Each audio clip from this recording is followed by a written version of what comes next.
I want to address this morning, with your help and inspiration and the support of your good energy, which I presume is you donating to the cause this morning by being here, I hope to open a few more depths or aspects of the mystery of God's presence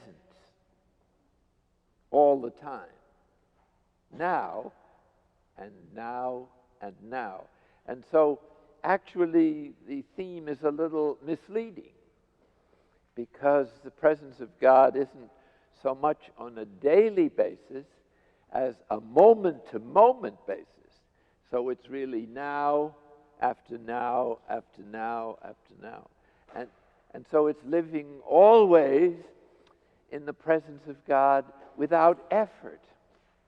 I emphasize without effort, because some people try too hard and then they get discouraged because it doesn't respond to effort. It's a gift that you sort of slide into or slip into as you let go little by little of the obstacles to the presence of God. And do you know what the chief obstacle to the presence of God really is? Just thinking that God is absent. Stop thinking that, and God will always be present, because that's the actual fact. So the whole discipline of centering prayer is in the service of learning that the greatest reality about us and about all other things is the presence of God. This is not a thought, but it's not even an experience. It's simply a fact. And that's what I'd like to emphasize this morning, that you don't have to go anywhere to find God or do anything particular, but just stop doing whatever you're doing, especially stop thinking every now and then as a discipline, and after a while you get acquainted with the fact that without thinking, God is always present, and on some secret level of reassurance, call it faith or hope or charity, is always available. And it's only us that are not available to this presence. And so by letting go of any idea or any feeling or any thought that God is absent, the truth of this marvelous existence that God has placed us in, which is really his own existence, begins to become more and more habitual, easy, delightful, reassuring. It doesn't take away suffering, but it takes away any fear of suffering. It's our attitude towards pain and suffering that really causes suffering. Actually, you feel pain, I suppose, but the main thought that we need to get is that you don't have to think about God to be in God's presence. Why is that so hard? Well, it's just that we have habitually learned to think about God, and we identify what we think God is with what God actually is. Not the same thing at all. So God gently but relentlessly undermines any thought that you have of God. Sometimes this is very uncomfortable, depending on how attached you are to your particular idea of God, that usually is colored by childhood impressions or emotionally charged thoughts about God that we picked up in early youth, like the idea that we have to placate God, the idea that we have to earn God's love, the idea that we have to make ourselves lovable to God. Ridiculous. Do you have to make yourself lovable to your mother? And even if your mother is too busy working to love you, grandma is always there, or grandpa, and they have no difficulty because they don't usually have to change the diapers and so on. They can just enjoy your beautiful being as an infant. And so a child in the arms of grandma or grandpa is a good image of what our relationship to God actually is. We're always in the arms of this loving parent or grandparent, and there's nothing you have to do to earn it or to win it. It's already yours. It's free. And so everything about God is a gift. And unfortunately, we've developed a habit of thought which has a basis of truth. Our relation to God should be loving and just and a lot of other shoulds. But it's not going to change how God feels towards you. It only gives you more confidence in God's love if you are at peace with God. So the problem is not with God, it's with us. You don't have to do anything to win this love. And it's this phase of God as loving that was the chief thrust of Jesus' teaching, especially in the parables. Parables are kind of windows onto the heart of God that in Jesus' time radically changed or revolutionized the way that his disciples or those who listened to Jesus understood him. The word Father was known among the Jewish prophets, but it usually referred to God as the Father or the Creator or the source or the special patron of Israel. It didn't have the connotations, as a rule, of a particular. In other words, God was the Father of Israel in general, not of particular people. That was the mentality of that particular era. What Jesus suggested is that God is not just Father in the sense of the source of our being at every level. That's certainly true. That's the creative presence of God. So let's distinguish two presences. The creative presence of God that sustains everything in existence, moment by moment, and that sustains us, body, soul, and spirit. At every level of our being, God is present, adjusting himself. Just as God is present to every level of being in the universe. God is just as present to a wave or a particle in the subatomic world that only the most powerful instruments can even perceive. And here is where, in our time, science has become the greatest friend of religion in many ways, because it provides us with what the mystics have always intuited, namely, that everything in creation is interrelated, interconnected, and interdependent. When the Big Bang happened, everything that ever existed was present, physically present, in potentially. And so in the first trillionth of a trillionth of a second, the Big Bang, 13 or 18, it's a little uncertain how many billions of years it actually happened. But the first element was hydrogen. And then as this spread, it transformed into other elements, and finally the elements that are necessary for human life. Usually these are produced when the galaxies crash into each other. We'll talk about fireworks.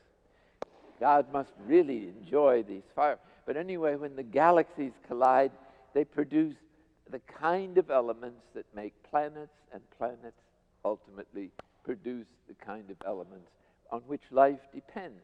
So as we sit here blissfully in this beautiful space, we're actually the fruit of about, let's say, 15 billion years of preparation. So that you don't think much about having a cup of coffee, but it took 15 billion years to make this possible. That's a plug for the coffee makers, if there ever was one. They haven't thought of advertising in that way. But just to blow your nose, to brush your teeth, to get up in the morning, this is something consciously that has never happened in 15 billion years until the human species finally evolved out of all these other elements and earlier species. So it's a good idea to think that in our normal everyday life, in the little things you do every day, this is a triumph of creation, and God must be very pleased to see us do our little actions. And in comparison with all the wonderful things we're able to do, why should we concentrate on the things that we disapprove of doing so much?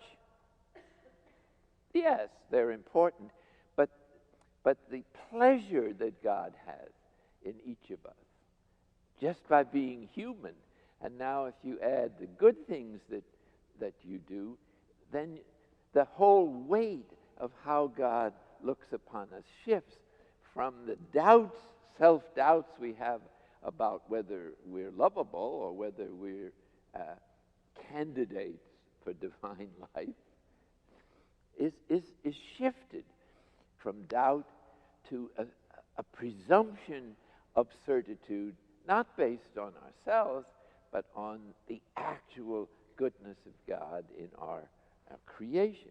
Well, creation then is absolutely an extraordinary expression of love, and each of us is manifesting in our uniqueness something about the divine goodness that no one else can ever replace. That's your individuality. But we're not just individuals, we're also part of this human species.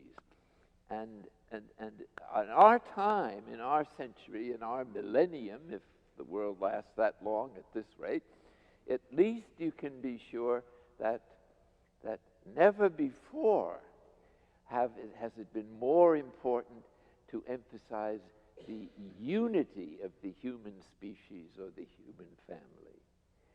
Jesus in the parables was constantly undermining the societal or social, political or religious boundaries that people keep constantly setting up as a kind of either out of pride or security or power or one of those primitive motives that we function from in very early childhood, since you need them in order to survive. But as we sit here, literally, the most important thing about each of us is not us, but God's presence in us, manifesting the infinite tenderness and love of God in a way that is no one else will ever be able to do. In other words, God is experiencing what it's like to be human in you. And this he seems to find great pleasure in, contrary to whatever you may think about it. So, if you have any doubt that there's any problem with this, those of you who are especially Roman Catholics should remember that the sacrament of reconciliation is one of the 7 sacraments. That means if you ever do something contrary to your conscience, all you have to do is go to confession, and that's the end of it. I would add, however, that you don't have to wait to go to confession. Most of us are doing something 7 to 70 times every day that, we just as soon not have done. I mean, we said a nasty word, or we didn't look at someone who needed a kind smile, or any of the 101 things that we sometimes do when we're not in the presence of God. It's so important to remember that you only have to be sorry now for all of your sins to be wiped away. No need to wait to go to confession. You do that at an appropriate time, if you can find a confessor nowadays. The main thing is that as soon as you're sorry, God has totally forgotten whatever our faults were, and He would be very happy if we would forget it too.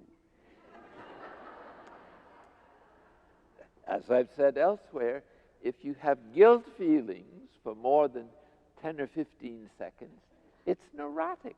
It has nothing to do with genuine contrition or compunction.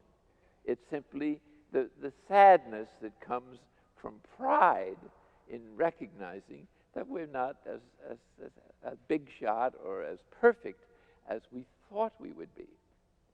There's a certain, we now know from psychology that there's certain temperamental predispositions towards negative feelings about ourselves. For instance, some people are born with a perfectionistic personality. If anything goes wrong, they blame themselves. Whatever they do, it's never good enough. And so they're constantly harried, you might say, by this shoulds or have-tos. I have to do this to be happy. I have to do this to be faithful.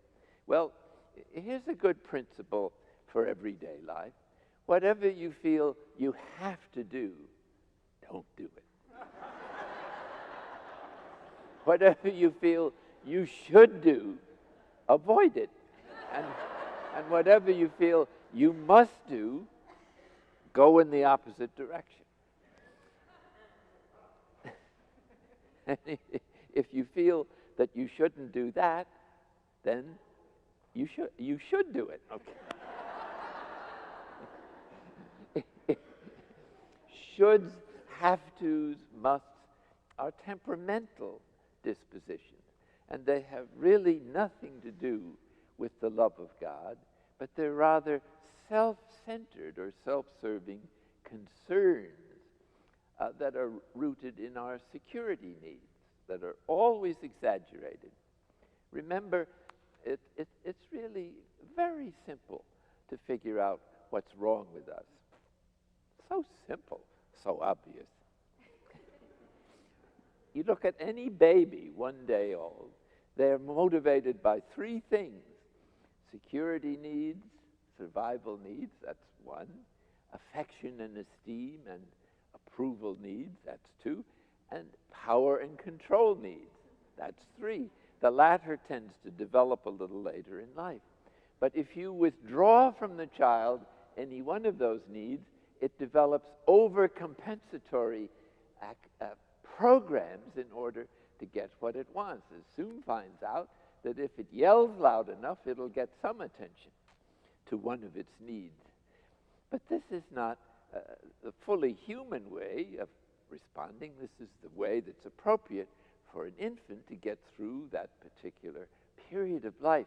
But as we grow and become self-conscious, and especially when we reach the age of reason, then we're meant to evaluate our feelings and our needs and to moderate them appropriately, because it's the unlimited desire for security, the unlimited desire for approval, and the unlimited desire for control that is basically the source of all our afflictive emotions. And hence, when your emotions are upset, the body is so designed that it pours suitable hormones into the bloodstream to deal with this crisis, most of them being artificial. But the result is that your poor arteries are squeezed by your tension of the muscles, and you're on the way to a heart attack or some other diseases if you live long enough. And for some people, it's not too long if they're upset. So whatever you think, whatever your belief system is, that's what your feelings respond to, because in everyday life, you're constantly experiencing the frustration of programs for happiness circulating around control, affection and approval, and security that can't possibly be realized because they're fantastic. Nobody's going to respect them. And everybody is practicing the same stupid project. And so you're in competition with 6.5 billion other people trying to do the same stupid thing. Well, naturally, you're going to have tension and stress and diabetes and heart attacks and strokes and what, because the body is being tortured by these afflictive emotions that are activating the physiology of the body to deal with difficulties that normally don't come that fast. There are some real difficulties, and that's when you need to respond with fight or flight mechanisms. But some people are responding every few hours to a crisis. The red lights are always flashing, and somebody is always challenging our demand for happiness through one of those three instinctual needs: power, control, affection, esteem, and approval, and security. And so to return now to this presence of God, I might just add before moving on, however, that when you're confronted by people who are upset, don't be disturbed. The worst they can do is shoot you or something. Then you go to heaven. Death is not a disaster. It's simply the next stage of the spiritual journey once you're thoroughly on it. So one should have a friendly, try to a friendly attitude towards it. It's a promotion. It's not a demolition. Well, anyway, the beauty of this creative support of our being every moment. In other words, creation is not a one-time event, but is going on all the time, every trillionth of a second. And now, by these sophisticated machines, they can calibrate down to a trillionth of a second. So the Buddhists have an intriguing idea that I think is worth thinking about, and that is, they say that we come into and out, and come into and leave and come back into existence 68 times per second. I don't know how they got 68. But in actual fact, modern machinery has revealed that you go in and out of existence maybe a trillion times a second. Well, naturally, with our present sensory apparatus, we don't notice it. So it's like a movie going by very fast. A movie, as you know, is just a series of frames going by at a pace where you don't notice the distinction. It looks like one just because of the speed, a continuous movement. So our life is really a continuous movement of events that is going by so fast you don't notice that you're actually dying every trillionth of a second, a trillion times. Someday, of course, the machines or whatever it is will stop, and I guess that's the end of you in this life. But the beginning of a better arrangement, that's for sure.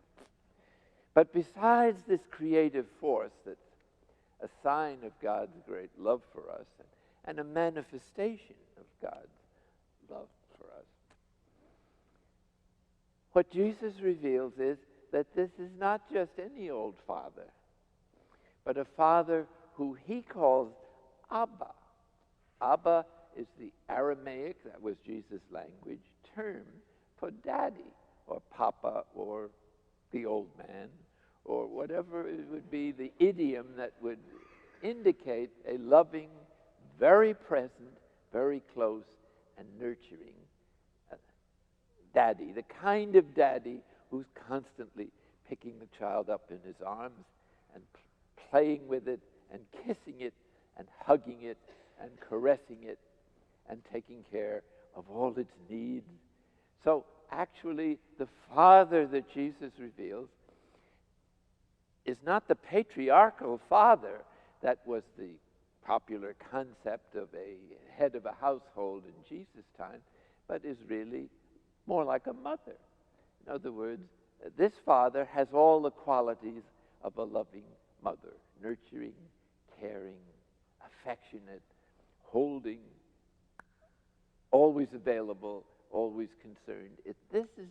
This reflects the attitude of God, and this is what a contemplative attitude for daily life really comprises. Centering prayer is only a laboratory, so to speak, or, as I've said elsewhere, the office of the divine therapist, in which our wounds or our difficulties in recognizing reality as it actually is are gradually cured. It's a treatment center, only it's a private place within us, as you know, where we leave behind our ordinary concerns and make ourselves totally vulnerable to this presence. Now, if you're scared of this presence, it doesn't feel that comfortable. But what's making you scared of this presence? Your belief system, your ideas. Drop your idea of God during the time of centering prayer, as you know, is recommended. And pretty soon, God has the chance of introducing himself to you as he is, not through a preconceived idea or belief system that may be good in itself, but which you may be misinterpreting, or which may have been misinterpreted for you by well-intentioned but psychologically totally unenlightened teachers.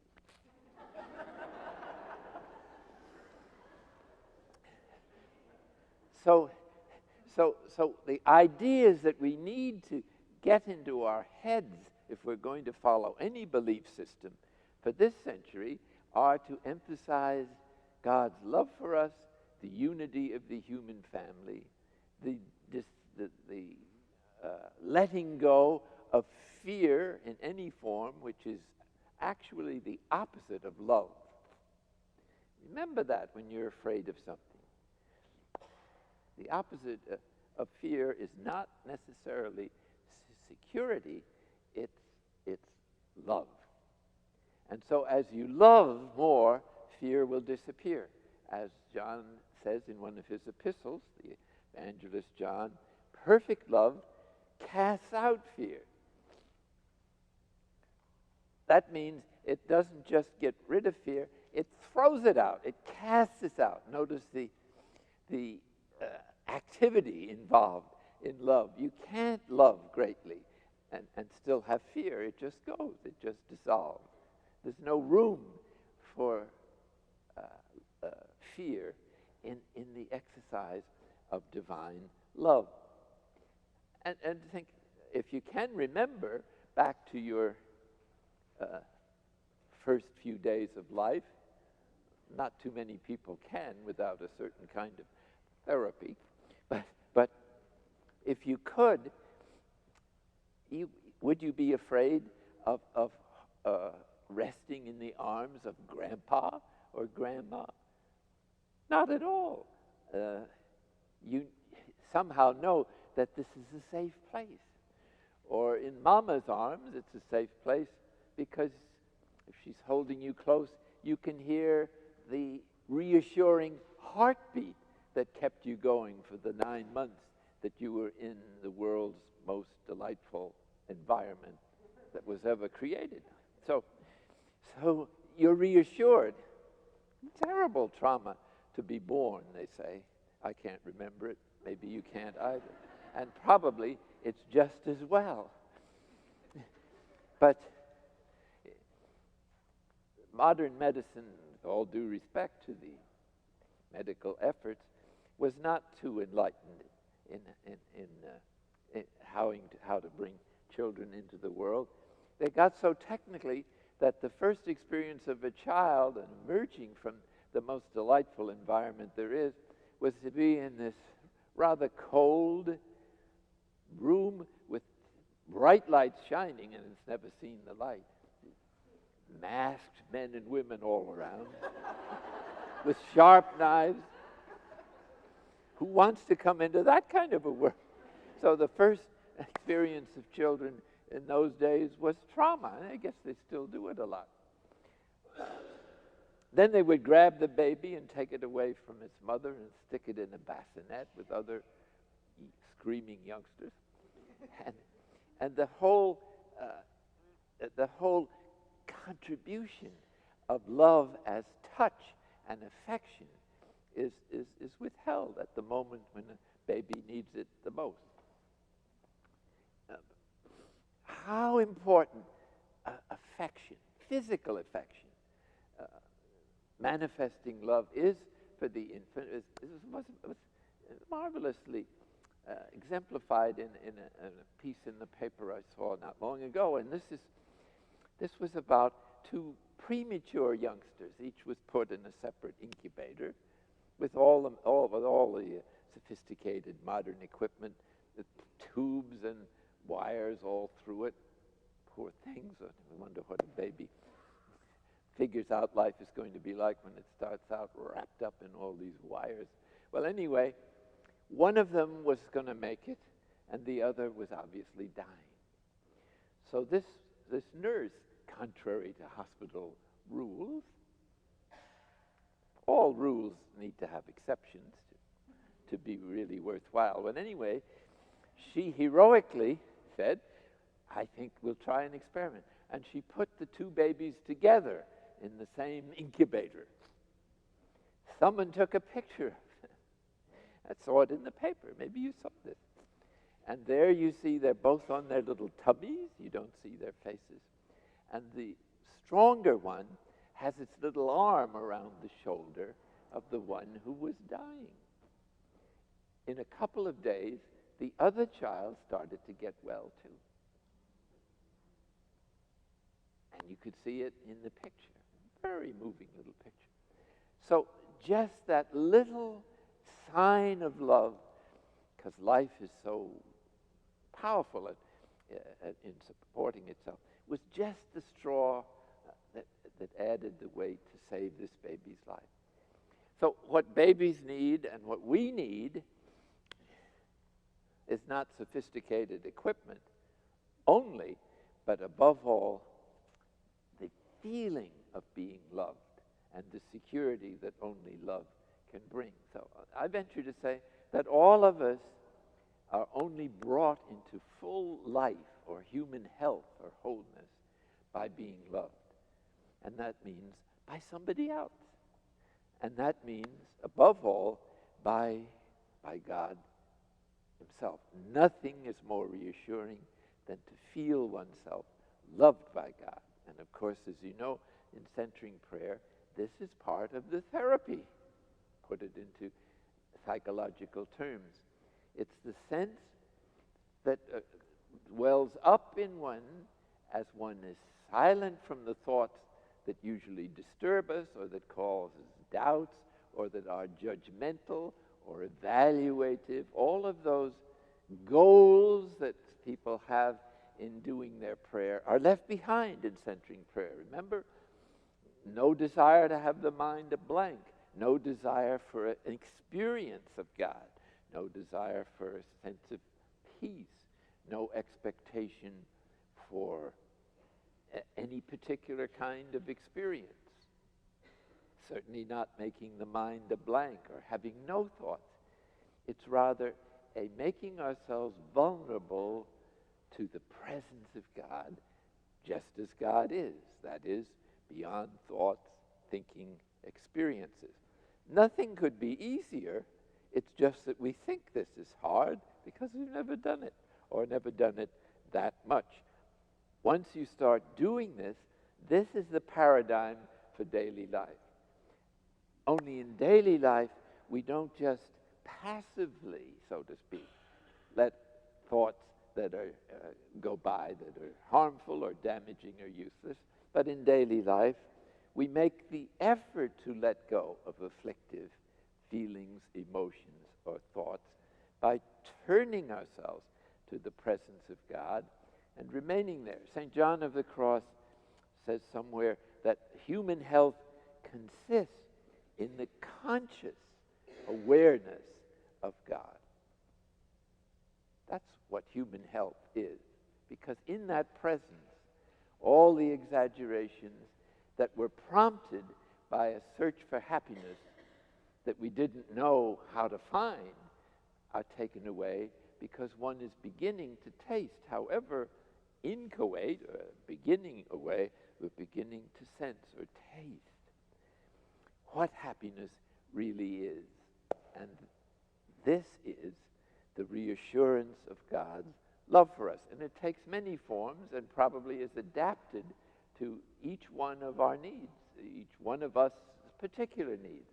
So that if you've had oppression or rejection or heavy loss of loved ones in early life, God will give you what you need, namely the sense that someone more loving than any possible person could be is enfolding you, is holding you up, is pressing you to the mysterious heart of God, which is not a heart as we know it, but is all the connotations or meanings or overtones of a love that we sometimes symbolize by speaking of heart.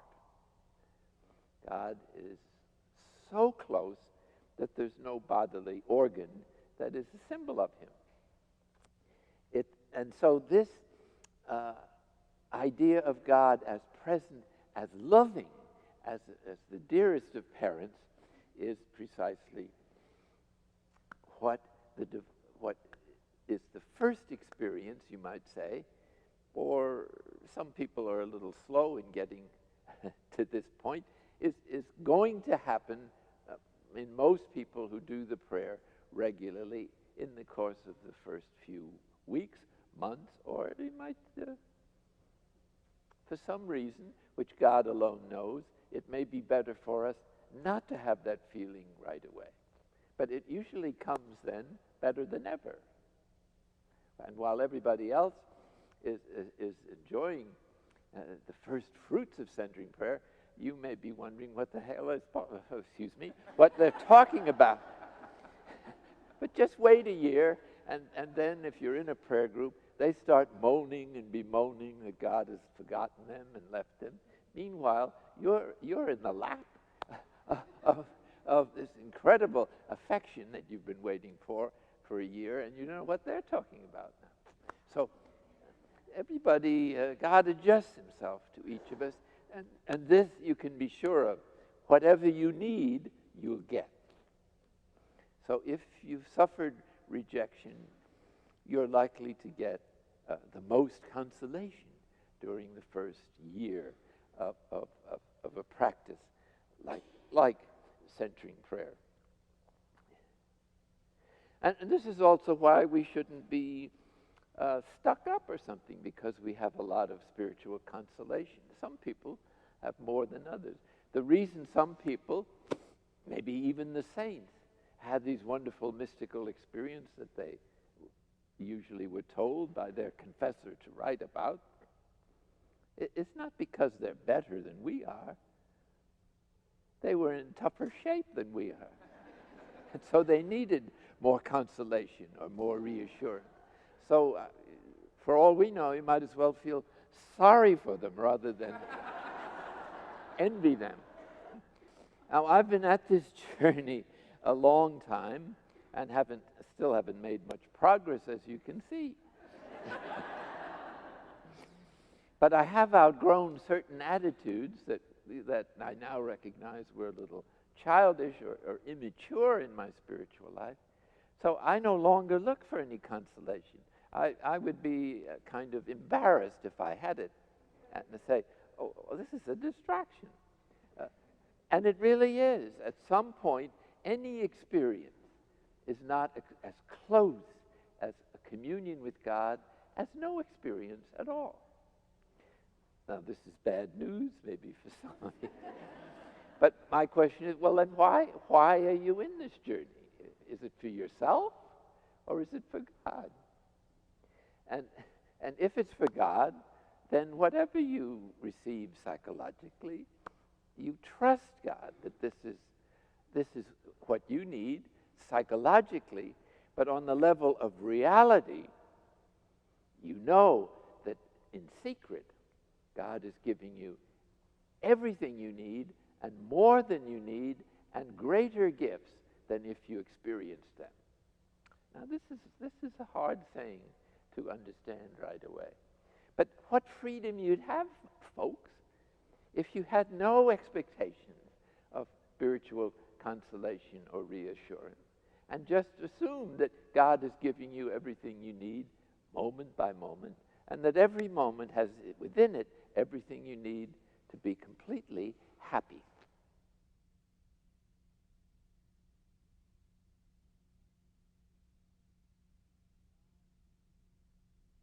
God is reality. God is reality. If that's true, since you're usually in contact with reality, I presume,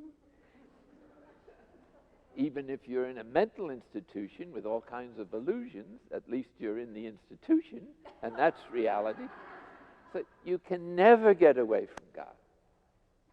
No place to go, because God is already here. Again, we say in theology, God is infinite. Have you heard this saying?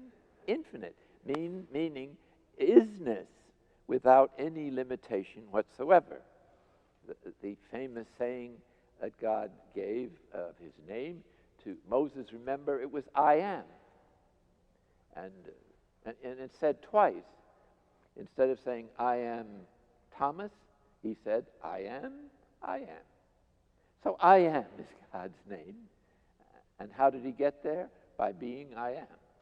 So it means isness in every direction, up, down, or no direction. Wherever you go, God is there. God is beyond being and beyond non-being. He's both personal and impersonal. There's no gender in God, because God is total unity. But at the same time, and this is why it's impossible to grasp who God really is, God is also infinite diversity and infinite possibility at the same time. In our case, we experience diversity as divisive under most circumstances.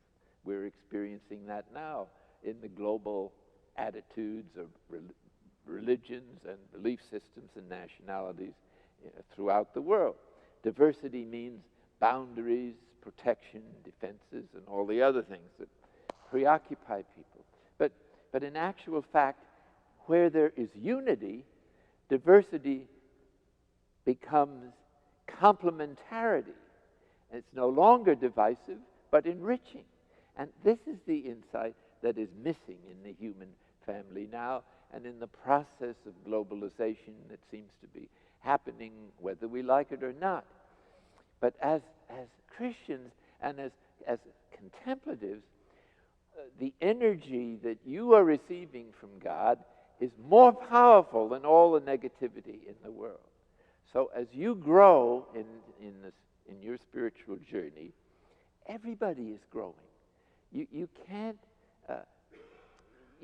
help but affect everything in the universe, moment by moment, by your activities or even by your thoughts. And if this sounds a little mystical, it is backed up now by astrophysics or quantum mechanics theory, in which it's proven now that at least it's asserted by cutting-edge physicists, that you can't have a thought without affecting everything else in the universe instantaneously. Again, the living cell is so constructed that it's basically the same in every living thing. So between us and a mouse, as far as your cells go, there's not much difference. A couple of extra genes in there somewhere maybe, but not much. The difference between races or colors of people is so infinitesimal, it's absolutely ridiculous to make any division based on color or ethnicity or some such things. In other words, it's our wrong ideas of people or reality, or based on our need to be defensive. Sometimes reasonable defenses are in order because the human family as a whole emphasizes its diversity, hence its divisiveness, without its unity, which would transform divisiveness into a common feeling of accountability for everyone on earth, and indeed everyone who ever lived or will live. We have a oneness with them that is part of the reality of the universe that we can't change, but we can deny to our great misfortune as individuals, but also as a family, as a human race. Now, it seems from the gospel that the invitation to be transformed is extended to everyone on earth, no exception. The parables are so clear. In the great banquet, for instance, which all exegetes recognize as a symbol of who gets into heaven or who enters the kingdom of God, the householder, remember, first invites his peers, and they decline. Then, because the household is not filled, he invites the poor and the lame and the maimed, whom the prophets of Israel foresaw were God's favorites. The hero of the Psalms, for instance, is obviously the one afflicted or suffers poverty in some form, mental, spiritual, or physical. This is God, the apple of God's eye, as the Psalm says, is those in need. So the greater the need, the greater the love that God wants to give. Well, in this situation, then, the future is right now, and all that God has to give us that can possibly be communicated, short of the transformation that takes place after death. In other words, the last veil between us and God is the body, and when that passes away, then the reality of God's presence becomes all-pervasive, all-delightful, and eternally present, since in the next life there is no time as we understand it. Everything is now. And thus, this movement of into the presence of God is crucial for our own well-being, but not just for ourselves. As soon as you seek the kingdom primarily for yourself, you're on the wrong road, because the kingdom is not just for you and I, and unless everyone else is saved too, you can't be perfectly happy. That's the mystery of the unity of the human family that has not been fully understood or preached up till now. But it sure is present in the gospel, and you just have to concentrate on it a bit. One of the things that Paul says, for instance, is that as the spiritual journey grows within us and the fruits of the Spirit manifest themselves spontaneously, charity, joy, peace, gentleness, self-control, patience in the others, these are things that appear without effort. They're the normal releasing of the divine energies that we received in baptism, but perhaps may have received at the moment of birth. We don't really know. Baptism is a commitment to accept the invitation that is extended in the gospel. But that extension is extended to all the human family as a kind of remote call to divine union, symbolized by the coming of the Magi in the infancy narrative. These were people who were not Jews. They were not men of a religious faith that was known in Israel. Maybe they were Zoroastrians, I don't know. But in any case, they're symbols of seekers of God of all time. And they were able to find the infant in the crib, meaning that the extension of divine union is given to everybody from the beginning of time until now. One of the things that is sometimes forgotten in our religious instruction is that God didn't just create the new covenant. The new covenant suggests, of course, there was an old one. But in actual fact, there were several covenants before the old one. And these were identified by some of the great predecessors, theologically, of the Second Vatican Council. One is, there's the pre-Noah covenant that God had. Then there was the post-Noah covenant, symbolized by the rainbow, if you remember your scriptures. Then there was the covenant, apparently, with Melchizedek. Then there was the Abrahamic covenant. So God has been reaching out all through human history, and his covenants have simply been getting better and more comprehensive. But that doesn't mean that the covenant, which really means salvation, was withdrawn from the previous covenant. And so there are people in the world today, I'm sure, in primitive cultures around the world, who are still in those covenants, and God is saving them through those means. And so much so that it's good to repeat this often enough, because so much of the teaching of the Second Vatican Council hasn't filtered down far enough to you folks in the pews. It needs to be repeated again and again.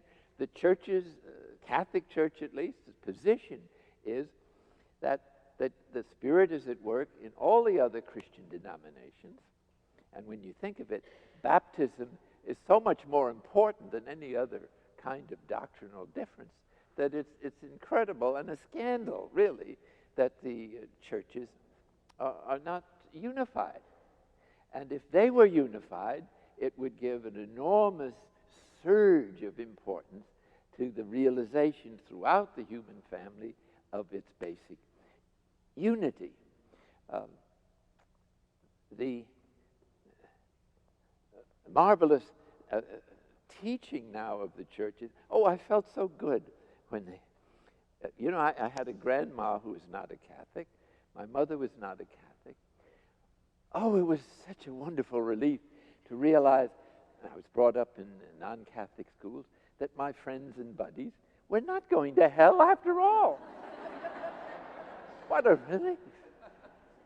I worried about Grandma. I worried about my mother. And my father, he had stopped going to church. So I can't tell you how much, as a youngster with a sensitive heart, I worried about everybody. I should have worried more about myself, I think. Be realistic. But anyway, we now can love the Protestant. Isn't that wonderful? We now can admire and love people of other religions, because the later documents from the present Holy Father suggest that grace is working in other world religions, and that some of their rituals, the Holy See is not their place to decide which ones, are salvific. They're like sacraments. This doesn't mean that all the religions are the same, but that they're, in a sense, complementary, and maybe certain religions that have come out of different cultures are necessary for the cultural conditioning of those people, at least until the world becomes thoroughly globalized and becomes one village, which may not be the best thing on earth because diversity is very enriching.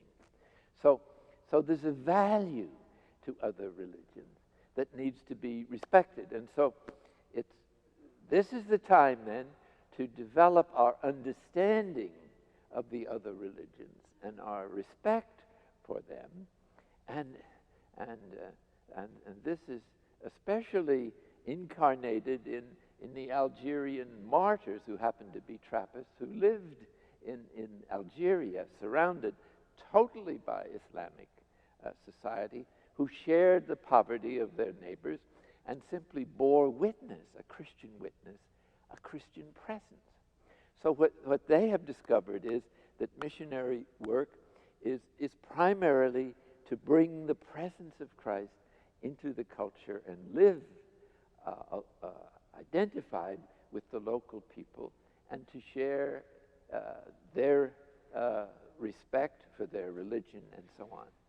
These people became martyrs because the extremists in that part of the world couldn't endure having their presence there. So this is one of the signs of the times. Many missionary orders are rethinking what their approach to the missions might be in the light of the witness of those people who laid down their lives, not so much for a cause, but to make the face of Christ visible through presence. A presence that was not out to convert the Islamic people, but simply to share their life together and be present. So what this is saying is a new understanding of what it means to go into the whole world and preach the gospel. It's been understood a certain way up until now, but now we're invited to realize that it's you who are a missionary in your inmost being in the degree that you enshrine the presence of God. And that presence doesn't necessarily have to go anywhere, but to go there is a powerful witness. But it's who you are, it's your being that invisibly is pouring positive energy into the universe, overcoming the negativity of generations of false selves, put it in that terminology, and that you have no idea of what empowerment is communicated to you in contemplative prayer, except that little by little you can't help but do good and love other people. You can't sit on divine love. It'll begin to spread and it'll expand appropriately in your circumstances according to your vocation. And so this is the sense, I think, in which Paul says God is all in all. Come back to that idea. If God is infinite, then it means there's no room for anything else. Unless you recognize that everything, even that's created, is in God. If you recognize that you're in God, then you have the right idea. Translated into images like you're in the arms of God, that's very good. But even suffering is in God. All pain is in God. Everything that exists is somehow in God. And so there's no place to go to get away from God, but rather to accept the reality of God's presence is the greatest wisdom. And that this presence transcends any experience you can have. This is what is meant by pure faith. Pure faith believes that God is present without any human evidence at all.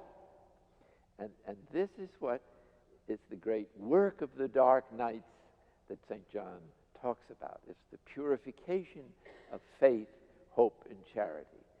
So that your faith is not dependent on other people or or belief systems learned in early childhood, but rather on your certitude in God's presence without any human props or evidence to support it. Obviously, can only climb up to that degree of inner freedom slowly. But that means that as you get up and go out of here for lunch, you're not really going anywhere. You're just moving from one spot to another in God. God is the ground of your being. So whether you're asleep or awake or moving or still, always in God. And hence the psalmist says, be still and you will know that I am God. This is probably the best advice that was ever offered for all time. Even Ramana Maharshi, the great Hindu pundit of the last century, said, you don't need any more advice than that in the Psalms. Be still. It's thinking, dear folks, that activates our belief system. And it's out of your belief system that you work, that you act. And hence, if your action or if circumstances contradict your belief system, you're constantly experiencing emotional affliction, grief, anger, discouragement, and so on. That's why I singled out, I should do this. If you feel you should do something, then it means you're almost certainly going to fail, and the feeling arises of depression. It's just automatic. So why have the belief system that you should do anything? Do everything out of the love of God and under the movement of the Spirit, which becomes clearer and clearer as contemplative prayer grows. And in spite of tragedy or disaster, you will always be happy at some deeper level, because your wisdom tells you that everything happens according to God's universal plan. And if we can surrender ourselves to that plan freely, you'll be perfectly happy, even if you lose your life. Because our life is not an end in itself. And like the martyrs of Algeria, in losing it for the love of God, you make true life and love available for an enormous proportion of the human family. So the bottom line is, at least for our time, is accountability for everyone else. So if those of you who are on the centering prayer path and have moved into the night of sense, which happens rather soon, within a couple of years usually, for those who do the practice faithfully, you begin to see the dark side of your personality and the obstacles that the divine therapist points to in the course of your twice daily interviews in the inner room. That's Jesus calls the spiritual level of our being, the level beyond thinking and beyond conversation. It's a movement from conversation to communion, from activity to receptivity. It's not an end in itself, but it prepares us for action saturated with the values of the inner room, which are peace, inner freedom, love, appropriate concern for everyone and everything. That is a certain openness and vulnerability to God's healing process.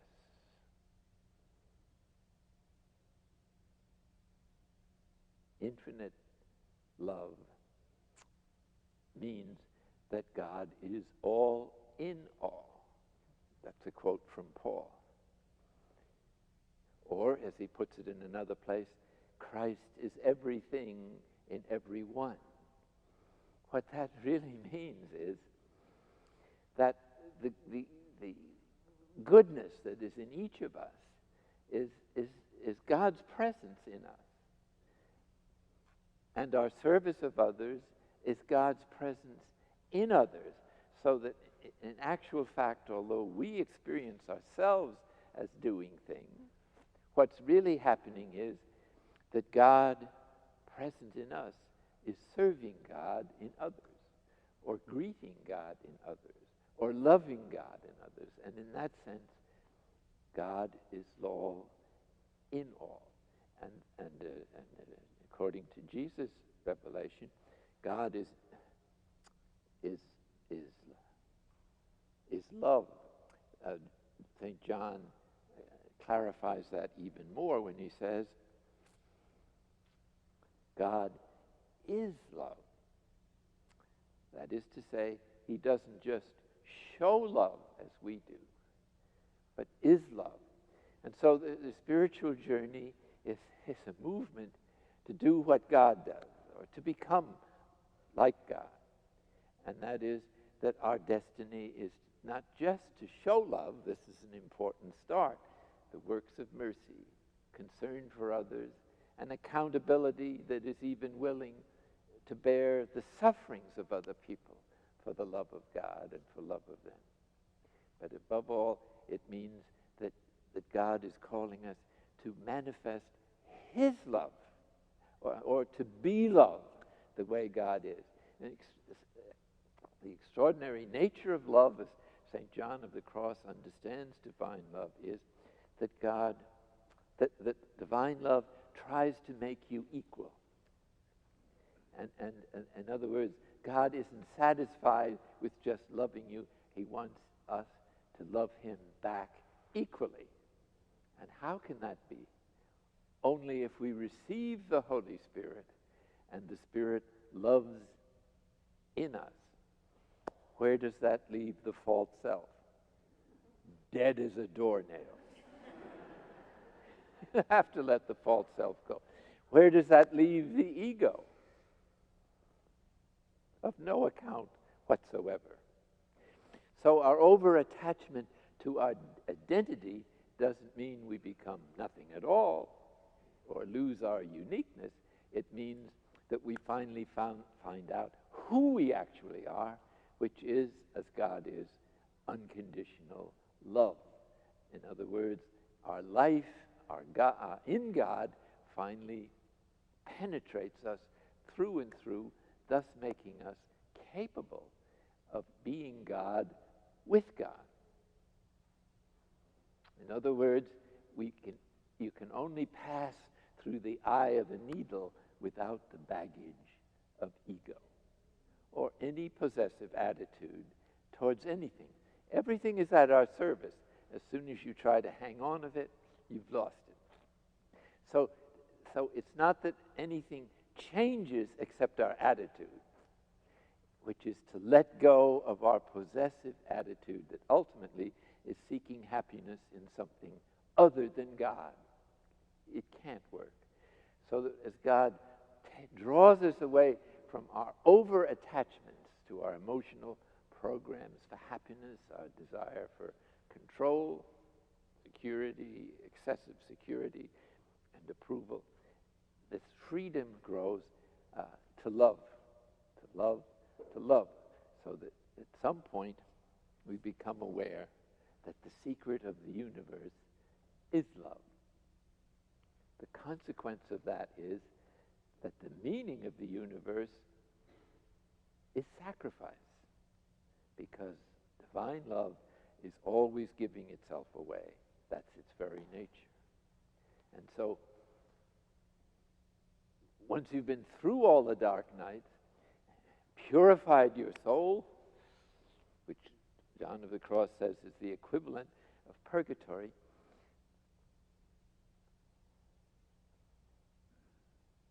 the worst is still to come.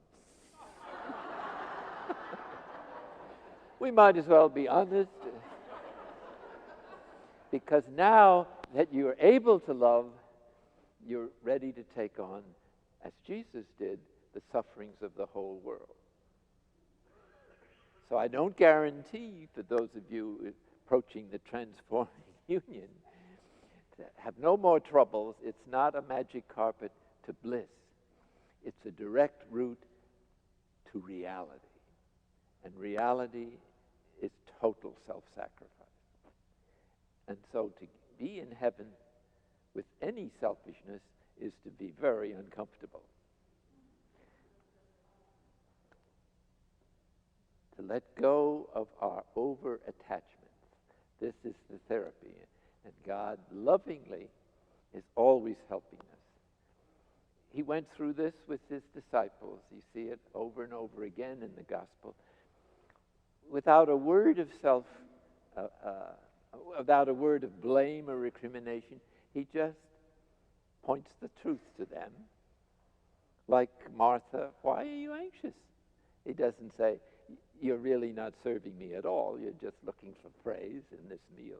No, there's no attack. It's just the invitation to look at the truth about ourselves so that it can be healed. And this loving healing process is only painful if you are closed in on yourself and afraid.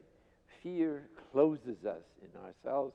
Love opens and finds room in our heart for everyone. Everyone. And so, having reached a certain degree of love, we may be invited by God to, in the little ups and downs of every day, sufferings and concerns of daily life, these are not ours anymore. They're part of our participation in the Paschal mystery, in the salvation of the world.